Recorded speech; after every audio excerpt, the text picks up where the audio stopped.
Right. In the previous videos, we did question 1.1.1 through question 1.1.3. Now we're going to do question 1.1.4. The question says, right here, 1.1.4.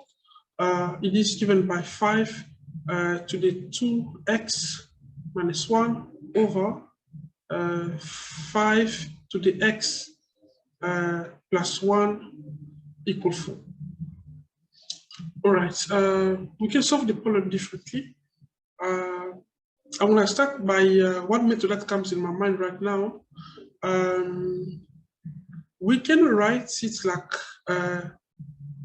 5 to the x, okay, and all to the power of 2,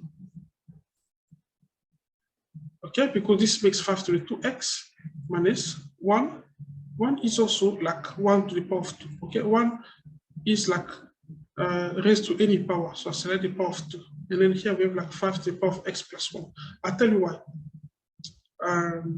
Because one of the law of exponents says a to the power of m to the power of n is like a to the power of mn. So in this case, we have something like a to the power of mn. So I can pull the x in within the bracket to get this form, okay? To get this form. So it can be written like 5 to the power of x all to the power of 2. Now, why am I doing that? Because we know the property that says a to the power of 2 minus b to the power of 2. This is, they call it the difference between the squares equal to a minus b times a plus b. So I'm gonna apply this property here. So the numerator will be 5 to the x minus 1, okay, in the bracket like that, and then 5 to the x plus 1, close bracket, all over 5 to the x plus 1 equal 4. Okay, now we notice that in the numerator here we have 5 to the x plus 1, and in the denominator we also have 5 to the x plus 1. Now that we have a product in the numerator, and 5 to the x plus 1 at the denominator, we can just cross these two. Okay? Now, let me tell you something you shouldn't do. You couldn't cross this and this because at the numerator there are terms, okay? There's no product there. You cannot do that. Or neither can have -1 and 1 here.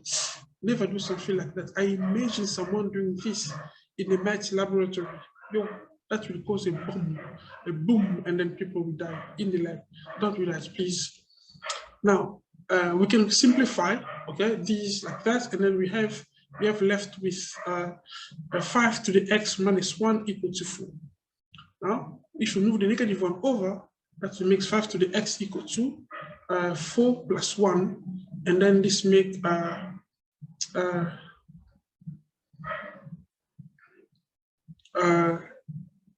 5 to the x equal to 5. Now, there is a property in mathematics that says if you have like a to the m equal to a to the n, in a situation like this, we're going to drop the basis, we equate the exponents. This is what we're going to do. We can just cross the basis because 5 is like has an invisible power of 1. So this means that x is equal to 1. Okay. So this is one way of solving the problem, or we could also solve it differently. Let me show you how. Now split it like, because this was given, we can cross multiply. Okay, we can cross multiply. Okay, I'm gonna write it here. We have like 5 to the 2x minus 1 over 5 to the x plus 1 equals to 4. Okay, we know that 4 has like a denominator of 1, an invisible denominator. So we can say the numerator here times that denominator, we cross multiply them. And then we can also take the denominator over here and the numerator over there, and then we cross multiply them also. So this will be like 5 to the 2x minus 1 times 1 equal to 4 times 5 to the x plus 1. So if we expand this, that makes 5 to the 2x minus 1 equal to, that will make 4 times 5 to the x plus 4. Okay, 4 times 1 is just 4. And then we can move whatever we have on the left or on the right into the left. So that will make 5 to the 2x minus 1 minus 4 times 5 to the x, because all this makes like one term. Minus 4 equal to 0. Then, can we combine like terms or simplify? Yes, we can. 5 to the 2x. There is no other term with exponents 2x. So I'll take the term with an exponents base 5 exponents x. It's negative 4 times 5 to the x. And then we have like negative 1 and negative 4 there. That makes negative 5 equal to 0. Wow. Now, this seems a bit difficult, right? Okay, we can do something. We can write this like 5 to the x to the power of 2. Remember the property that we use over here. Okay, over there. So that one, this one, and then minus 4 times 5 to the x. I prefer just to put it in the bracket. Okay, minus 5 equal to 0. Now I would like to introduce you to something what I call the n method. Okay, we will say this: let n equal to 5 to the power of x.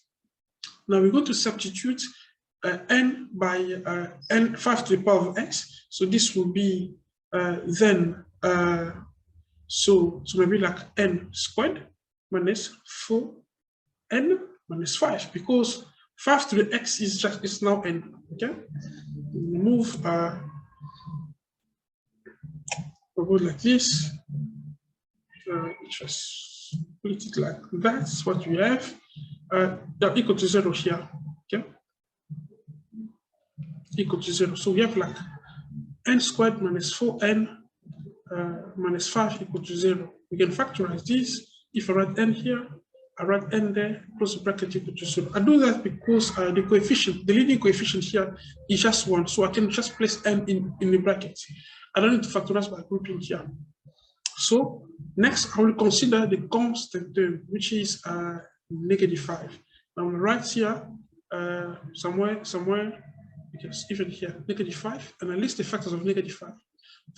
The factors of 5, I mean, 5 being a prime number, it has only one couple of factors, it's 1 and 5.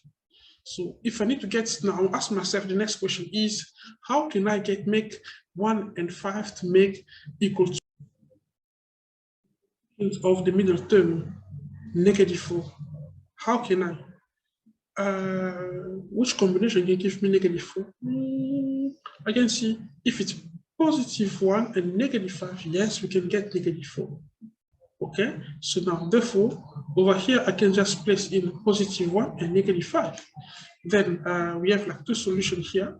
Remember the property, the law of mathematics that says A times B equals 0. This implies that A equals 0 or B equals 0. Okay, so we will have n, excuse me, it's going to be n plus 1 equal to 0 or n minus 5 equal to 0.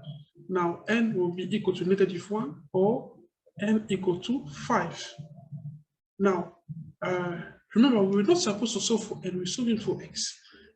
Now, the value of n was substituted to be 5 to the power of, n was 5 to the power of x equal to negative 1, or n 5 to the x equal to 5. Then. Now, let's look at this one. 5 to the x equal to negative 1. This is so untrue because regardless of the value of x, with a positive base like 5 like that, this will never be negative. So this is not applicable. 5 to the x cannot make a negative answer. But now, 5 to the x is equal to 5. Okay, that sounds correct. Note that 5 has exponents of 1.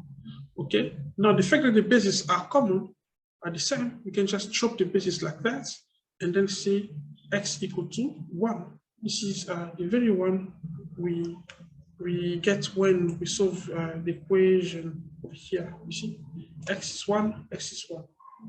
Thank you.